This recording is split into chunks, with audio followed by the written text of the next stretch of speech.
nitrogen is currently around 150 a kg. If it's not going into your crop, it's money gone, and it's either gone into the atmosphere, which will be fines down the road, or into water, which will be fines on a national level down the road. So it's all money. It's money in every way. It's great to be back with another Environment Edge podcast, and you're very welcome to the show. A 2,500 gallon tanker of good cattle slurry is now worth €70, so be very careful where you put it. With plenty of slurry hitting our fields over the next few months and fertiliser prices rising, how can we use our slurry to improve crop production and reduce environmental losses? Teagasc soil and plant nutrition specialist Veronica Nyhan joins us for a chat. I'm Cathal Summers. And I'm Deirdre Glynn, your Teagasc Sustainability Advisors. And we're back for another Environment Edge podcast, and here we go. Veronica, why are organic manures valuable as a nutrient supply? Chemical fertilizers are finite. We gather phosphorus from high phosphate soils, we mine for potassium, and even nitrogen, which we take from the atmosphere, requires natural gas. So essentially, the nutrients in those fertilizers are used very inefficiently by stock. Cattle, for example, ingesting phosphate only use about 40% of what goes into them, and 60% comes out in the form of dung, and only about 10% of the potassium, so 90% comes out in the dung.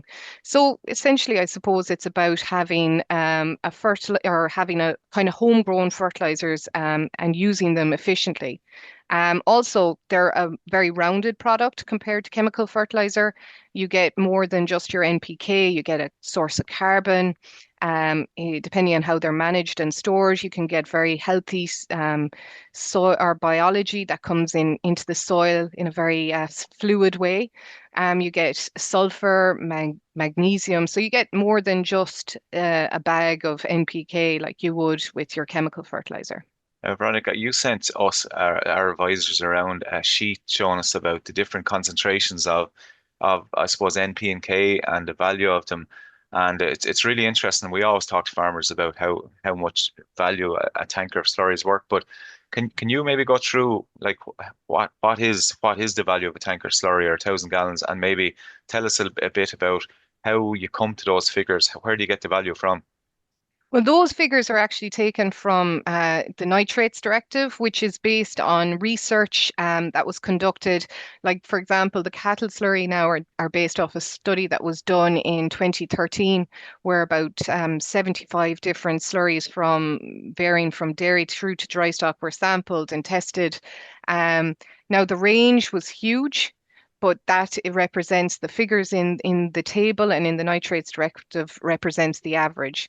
So what we say for cattle slurry, for example, is we're basing it on a 6.3% dry matter, and essentially then using that standard figures, we look at the fertilizer price in the market at the minute, and we calculate a price per kg for P or for N and K off the straights, and we calculate phosphorus then from the compounds. Fertilizer is getting more expensive, so if that gets more expensive, it's going to make slurry better value. Exactly. Yeah, and the big thing I always ask everybody, and I'm going to ask you again today, is like we're basing our values on the Green Book, I assume, and the Green Book has the figures, and you said that Yes. The analysis can vary. Are our farmers making a mistake not going out and analysing their own slurry? I know the Green Book is great for a guide, but should they be going off with the big tanks and analysing the slurry to see exactly what's in it? Absolutely. So the range, as I talked about, the range in those figures, for example, the dry matter I said was 6.3%, but the range actually for that 75 samples went from 0.4, which you'd say is essentially a soiled water almost, up to nearly 12%. And the 6.3 was the average. So look, we know that from work done by Hubert Tunney in Johnstown Castle in the 70s, that the dry matter content is very much correlated to the P, particularly, and K concentration of the manures. So if you're using very watery slurry, then that €28 I talked about is nowhere near where you're at. You're probably not getting anywhere near the level of P and K NP and K that's in the figures that come from the Green Book or the Nitrates Directive, which are both similar figures. Yeah. So yeah, we do recommend testing. Now, look, I won't deny going for lab testing is expensive per sample. It can range from, I don't know, the different labs, but could be up near €80 a sample. So we do encourage people to think about investing in the slurry hydrometer. It's a very simple tool. It's a graduated glass tube weighted that when you insert it into the slurry, it will tell you the dry matter content of it. And based on a table that was configured and is in the Green Book and was configured by research in 2013, you can figure out how much P and K is in the slurry, and it gives you a better idea of the product that you're using. But look, the reality is if you are importing slurry onto your farm, as in a non-stock farmer, you will have to use those figures that are in that green book and the standard figures that are in the nitrates directive. So again, if you are using imported slurry, it's good to test it because you may not be necessarily getting the amount of slurry that you have to deduct from your chemical requirements, your chemical allowance. The other end of it too, I suppose, for farmers to know as well, is that the slurry testing is done after the agitation, isn't it? And the water's been added. Absolutely. It's critical that you agitate the slurry well and try as best you can to get a sample. I remember back in my student days doing my thesis, sticking a bucket and a stick down as far as I could and trying to drag it across. And I don't think it's changed much. People have tried to create modifications, but you want to try and get a It's like taking your soil sample. This is going to tell you or how effective your slurry is. If you don't get a good representative sample from the tank and do it maybe in triplicate and mix the sample and then subsample before you test, then you're basing it off very loose kind of research technique, let's say. So it's good to get a representative sample, well agitated, and use the hydrometer. I have a good one for you here now, Veronica. So take a deep breath and inhale before you answer it. Okay. Can you explain available nutrients versus total nutrients and why it's important for us to budget for this in our NP and K fertilizers? Available versus total is one of the positives about organic manures. When you put out an organic manure, you have a certain amount of it that is plant available at the time of application, and then you have other parts of it that are trapped in the plant tissues, and the soil biology must, basically feed on those plant tissues and release the nutrient in a form that is plant available. So in a lot of ways, it's a very positive thing because a slurry or an organic manure is in essence an immediate and slow release fertilizer at the same time. The amount of available, so that's the difference. So the available, in the case of nitrogen, for example, available ammonium nitrogen is what is plant available in the manures, and when it's added to the soil, it converts to nitrate, and both of those are plant utilizable. But the organic nitrogen is the one that's kind of trapped in the plant tissues and needs to be broken down to become available over time. And why is it so important then when you're budgeting for your N and P and K? Like you've got your slurry or your dung applications, and then to factor how much nitrogen or phosphorus or potassium in the chemical form am I actually going to need? Yeah, so basically what we do is, and in the Green Book and in the Nitrates Directive as well, we have a value associated with, for example, the nitrogen, how much of it is available. And that's the figure we use when we calculate our allowance. So in a nutrient management plan, you start off by how much grass do I need for my stock and how much fertilizer do I need to grow that grass? And then you take the available portion of the nitrogen that's in the manures, deduct that off that allowance, and it's what's left over then that needs to be filled up with chemical fertilizer.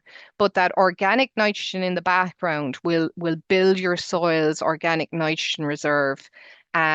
So it acts like a slow release fertilizer over years, and can, and most of the soil nitrogen is in organic form, and it's like this backup, so to speak. Brilliant. And Yeah. then your P's and your K's, they're obviously based on indexes that come Yeah. back from the soil, from the soil analysis. So they're slightly different. Well, they're not really, in that you have organic phosphorus and you have available phosphorus. They tend to become So you kind of again act like a kind of a long-term slow release fertilizer, which can be very effective in situations where you might have a fixing soil for P or K. Um, but no, we consider them to be almost 100% available unless we put them onto soils that are deficient, and that's where your soil test comes in. If your soil tests as 1 or 2, index 1 or 2, which means very low or low, it means the soil is very hungry and the soil will try to feed itself on whatever you put in it for the crop. So in essence, what happens is the soil competes with the crop for the applied nutrition. And as a result, we say now that in an index 1 and 2 soil, phosphorus is only 50% available because the soil will want to share for itself. In the case of potassium in an index 1 or 2 soil, we say it's 90% available because the soil will take 10% for itself. Yeah, and this is something that really confuses farmers because we always say to farmers, so we want you to put out, say, 1,000 gallons of slurries. We in the book is worth about 9, 5, 32, something along the lines, if it's a decent dry matter slurry. And if we spread that on the land and we expect that 40% of that nitrogen is available if you spread it by low emission spreader and in the springtime. So does that mean you lose some and then some is trapped in the soil then, Veronica, just to clarify? No, the 9 is based on the available portion. So that is the 40%. So the 9 units is the available. In reality, there's well, I think more in kgs per ton, but like there's 2.4 kgs per ton of nitrogen, but only 1 kg per ton that's available. It's 40%, and that's 9 units. So the nitrogen is available, and as long as we use the appropriate technology, a lot of that portion should, if we manage it correctly, put it out at the right time in the right conditions, a lot of that will end up where we want it to be. Um, so that's why we try to recommend putting slurries out in the springtime on cool, damp days, not too hot, when on a not too alkaline soil, because all of those things are not too wet soil or frosty, all of those kind of things, because all of those reduce the efficiency of that nitrogen, and technology has a factor as well. When it comes to the P and K, the figures, the 5 and the 32 you mentioned, on an index 3 and 4, we're saying that they will be pretty much plant available, maybe not immediately, but over the short term.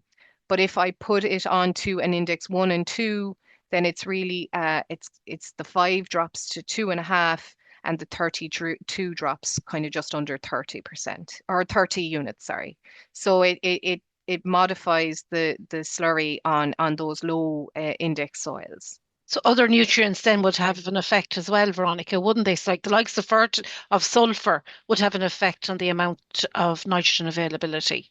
Yeah, there was research done recently on sulfur and in organic manures, and its efficiency relative to chemical sulfur was not as good. And that again is most likely because it's not it's organic sulfur, and it's not readily available immediately. Sulfur is all about working with nitrogen, and you know, so yeah, that's a study done by Claire Aspel that kind of showed that the sulfur in organic manures is not immediately available, but it is still in the organic manure and will mineralize and become available over time. And that's where biology comes into it, soil health, and having the soil, well structured with good organic matter in it, free draining, good physical condition. All builds soil biology, which all helps in that process of making nutrients available from the organic manures applied. Yeah, and I'm going to get you to. There's something comes up a lot, Veronica, as well, from a farming point of view that I think farmers really appreciate soil water now. When they're out in the middle of summer, and we know there's not a huge amount of nutrient in soil water, but there is some.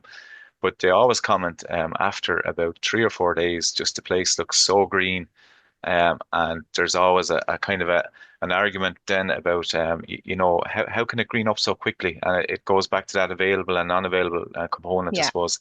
Essentially, nutrient availability relates a lot to the carbon in the manure. So it's about a carbon nitrogen, carbon phosphorus ratio. If there's a lot of carbon in the product, which is associated with more solid manures, and particularly carbons that are very fibrous, like straw-based or sawdust, or these kind of ones that require a lot of work to break them down, then the nutrients become less available. So that's why the nutrient availability on, say, farmyard manure, the nitrogen availability is only around, I think it's 20 or 25%, where in soiled water, because it's essentially very liquid and there's very little dry matter in it, very little solid material in it, it's very freely available. So yeah, it's a hyped up fertilizer, and that's important to remember, because this whole idea of going out particularly very late in the season, like, and for years going out over the winter months and putting out this really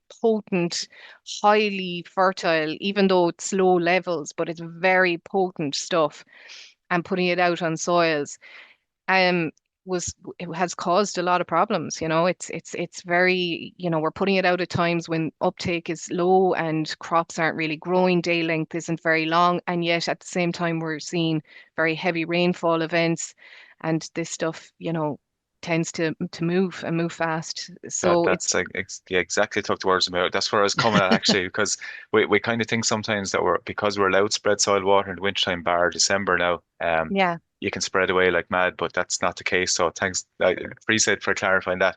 Now, not to leave out our tillage friends, when yes. the importance of incorporating slurries quickly, Veronica. Yeah. Volatilization is the big problem with the application, and that's why trailing shoe technology is so important, because it reduces the level of volatilization. A lot of the tillage systems are maybe using LES or LESS, but if they are splash plating it, incorporation within 24 hours is critical. I think Patrick Forrestal's research showed that you could have lost 25% of the nitrogen within 24 hours. I would be saying try and plow straight after. I mean, you're losing the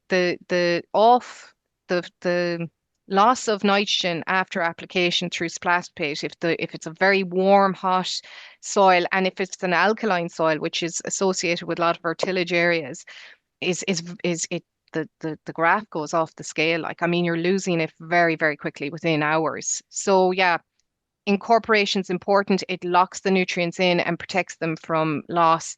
But quick incorporation is critical. I'd be saying have the plow behind the tanker and be plowing it in as you're going nearly, What are the if you key can. principles then, Veronica, for maximizing fertilizer savings when using your organic fertilizers? What would be your key message to farmers in this respect? Well, look, I mean, you have to have a soil test firstly. And this whole concept that, cattle slurry goes back to the silage ground is important. And yes, it's perfectly balanced for silage. But look, building soil fertility is expensive. Phosphorus is expensive.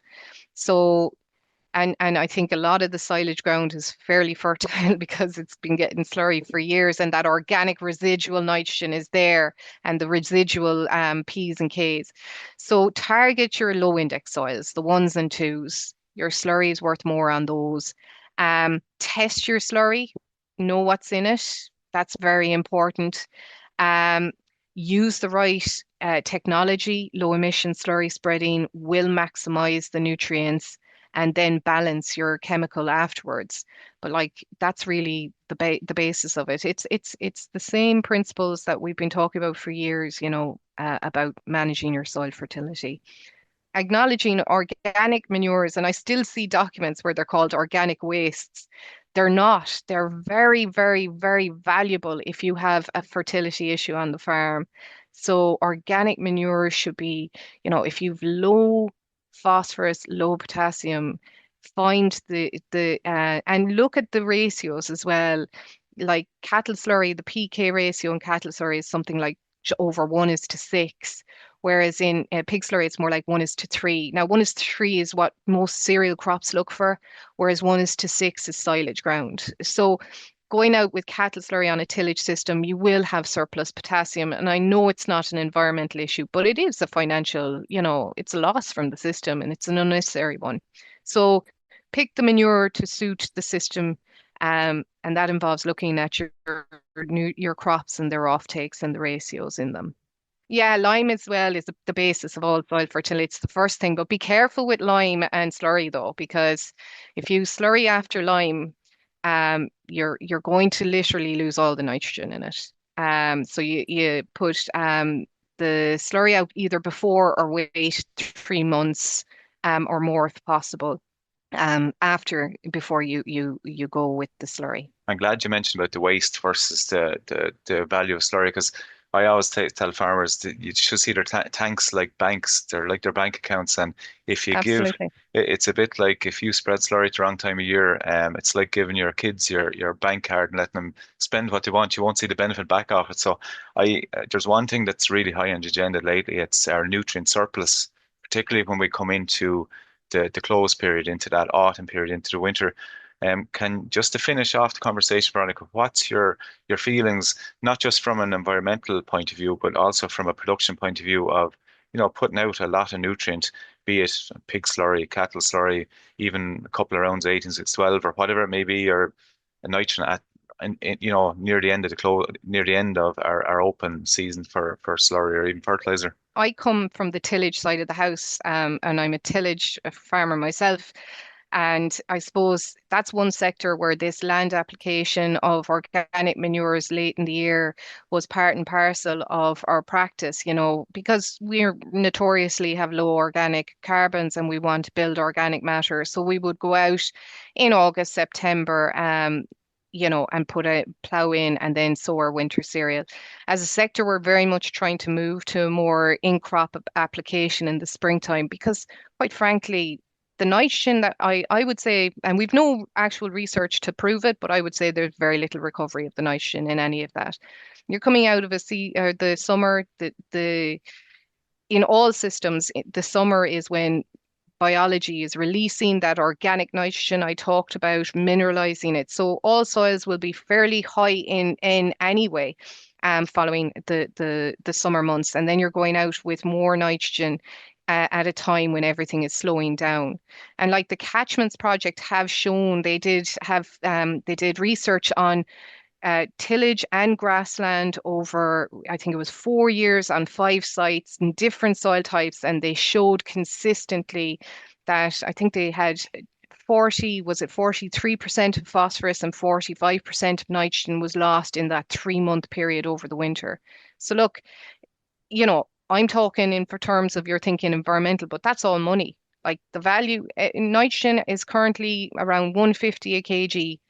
And if it's not going into your crop, it's money gone, and it's either gone into the atmosphere, which will be fines down the road, or into water, which will be fines on a national level down the road. So it's all money. It's money in every way. I think you couldn't finish on a better way to talk. And look, Veronica, thanks a million. I really enjoyed this, and I think the big thing I took from this last 20 minutes or half an hour is you really broke it down in simple terms, because there's a lot of confusion over nutrient availability and times to get product out, and even how we mix in our organic fertilizers with chemicals. So I think you've clarified a lot of that, and hopefully you'll come back on again another time, because I think we have a lot more to talk about. Thanks for having me. I really enjoyed it. So there you have it. Tune in next time to hear more interesting chats and discussion. Myself and Deirdre will be back in 2 weeks' time. So do give us a review and rate us on Apple and Spotify or wherever you get your podcasts. Thanks for listening to the Environment Edge podcast.